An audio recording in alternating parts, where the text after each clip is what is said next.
It's a closeout situation in Memphis. LeBron and the Lakers less than 48 hours removed from that overtime classic in Game 4, which saw him go for 20-20 for the first time in his career. Anthony Davis has had an up-and-down series offensively, but he's been great in the odd-numbered games, averaging over 26 points per while D'Angelo Russell came alive in that fourth quarter, 9 straight points to give the Lakers life, and now they're in the driver's seat. The series returns to FedEx Forum for Game 5. Tip-off is coming up here on Spectrum Sportsnet at 4:30. Lakers went 5-1 in 2020 when they had a chance to wrap up a series that sure worked out well for them. So we say hello and welcome to Access Sportsnet Lakers, brought to you by your Southern California Toyota dealers. I'm Allie Clifton, joined by the Hall of Famer, Big Game, James Worthy, our 5-time champ, Derek Fisher. Feeling good? I always like to get a little temperature check. How we feel? I'm feeling really good. I don't have to play.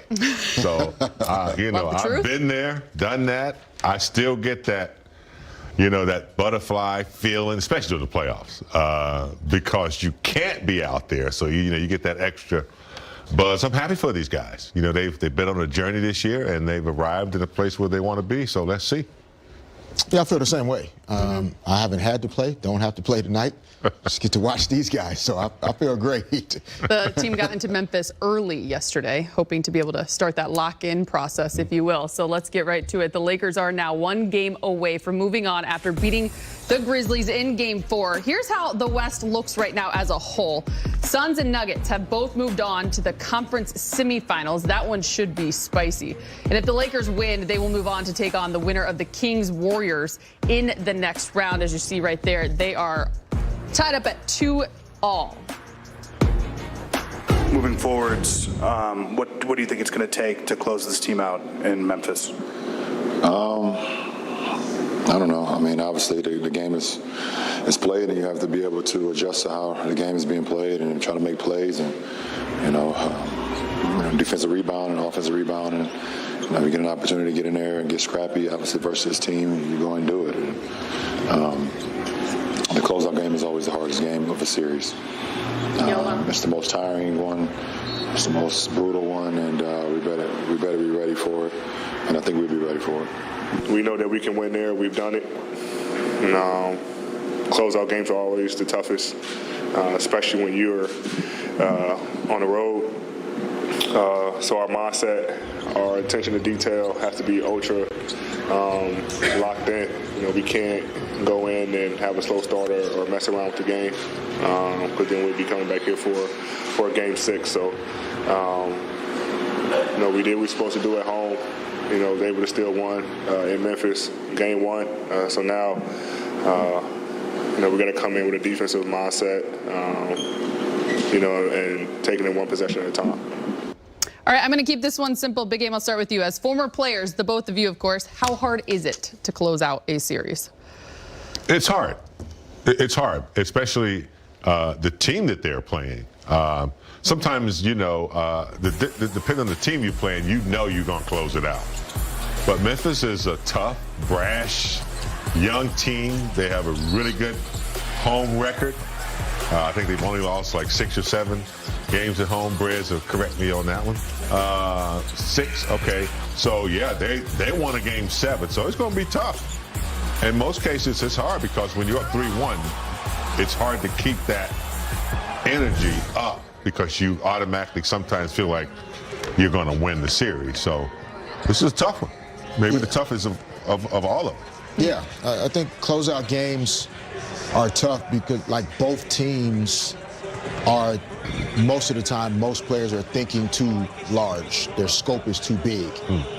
And the players and teams that are able to be really good in closeout games, which is why the camera's on this guy, is because they have an ability to narrow their focus to the smallest, minute thing. That one possession in the first quarter, what's the right defensive rotation, right? That one possession when the shot clock is running down, what's the next best decision I need to make? And players and teams that are able to think that small win closeout games. The teams that are thinking about we're up 3-1 or down 3-1, we're going to have to win this many games, or we need to blow them out so that we have done. Forget about it. It's over. So it'll be interesting to see which team can stay small enough in their thinking for how long. And then there usually comes a time where one of those teams their mind starts to wander a little, and then there's a breaking point where you can take control of the game. And I hear you when you say it's all about the team, obviously, with that mindset. But it's certainly nice to have a guy like LeBron James on your squad when you're talking about those little details. And historically, in moments like this big game, he's been pretty good. He has numbers to back it up. He's averaging 34 as a Laker in closeout situations, 29 a game for his career. He did play 45 minutes on Monday. What do you anticipate? Do you think LeBron has another gear, the right gear, for this moment? Yeah, I mean, look, you want the most experienced pilot flying your plane, and this is the guy that's the most experienced, and he does. He's already shown multiple gears, just like in that dunk right there, that it's hard to believe he's still doing it, 38. But he's already shown multiple gears of leadership, whether that's, verbally, whether that's in play when certain players have been out, AD. He's taken it to another gear every time he's been challenged, most recently by young Dylan Brooks. So yes, he has the book of knowledge, and so he's able to go in there and pick and choose what he needs. He has the recipes, so he can go in there and remember. Just like Fish said, he is able to focus in a microscopic way of what needs to be done. He's been there, he's done that. So yeah, he can take it to another gear. He already has 20 and 20. Mm-hmm. And that's the great thing about LeBron is that those numbers in terms of closeout games, 34.2 points per game, like when the team needs it most, he's been that one guy that understands how to be prepared for that situation, and he's able to elevate his performance. But what also makes him really special and unique is he also could come out tonight and get 18 points, 12 rebounds, and 9 assists, and the Lakers win, and still close the other team out. And he's okay with that. He doesn't necessarily have to score 34 for the Lakers to advance tonight. You're going to do an awesome breakdown later in the show about whatever it takes necessary for LeBron James to get the win for the team. We know he will be locked in for Game 5.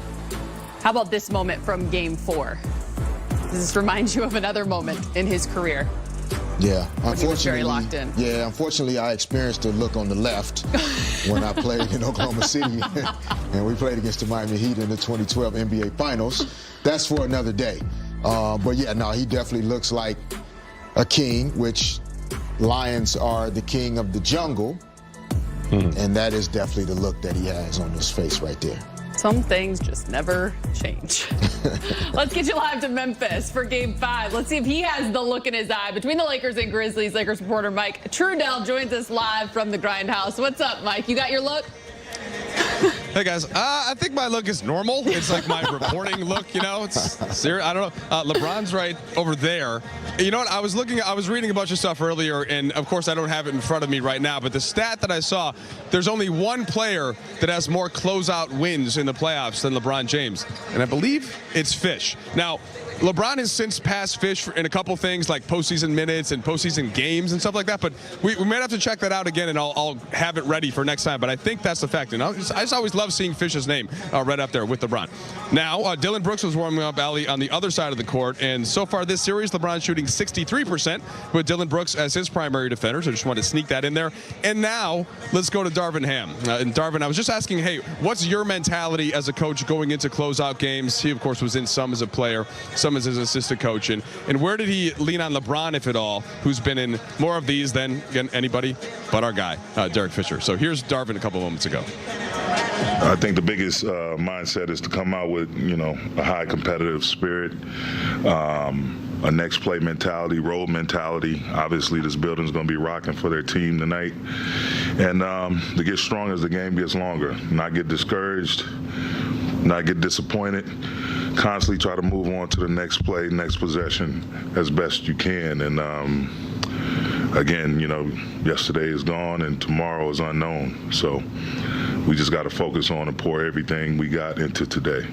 and I'm going to oversimplify this, but Taylor Jenkins was talking about AD and how early in the series maybe a few more post-ups. Lately it's been a little bit more screen roll, and how the Grizzlies are trying to adjust to. Just wonder what you've seen, the way that they're covering him, and how much you guys are playing that cat and mouse game, trying to figure out the best way to get him looks. I mean, they move Jaren Jackson around quite a bit. Sometimes he's playing off the ball. He's been on Vando. He's been directly guarding AD. He's able to switch with just about anybody in their lineup. So he's constantly on the hunt. His athleticism, his quickness to the ball, to guard the paint, guard the rim. He's able to move his feet. If you cross match him in pick and rolls or DHOs. So just trying to move A around and not just give him a steady diet of one thing. Whether it's a post up on the low blocks, or whether it's a ISO on the elbow, getting them in pick and rolls, getting them in second and third side actions. Just trying to move them around to keep them off balance. Darvin, through the first 4 games, there's been some moments of chippiness where, technicals, flagrant 2, et cetera, et cetera. In a closeout scenario where potentially a player's actions on your team could have further ramifications, maybe you win and then you start off the next series behind the 8 ball with a punishment. Do you have any messaging with your team reminding them of, cooler heads prevail? Yeah, we definitely prefer passion over emotion. You play the game in a passionate manner, and you're passionate about, wanting to be successful on both sides of the ball. But when you get emotional, that means you're getting into your feelings, and it's tough. It's a delicate balance. This is a highly, emotional game, and, those who rely more on their passion to make the right play instead of emotion, to take things personal and try to go at personal matchups or go at referees. You don't like a call that was blown against you and you make it personal. Those are emotional mistakes. So we just try to, again, implore our guys to be more passionate about the game and our approach as opposed to being emotional. All right, so there's Darvin Ham.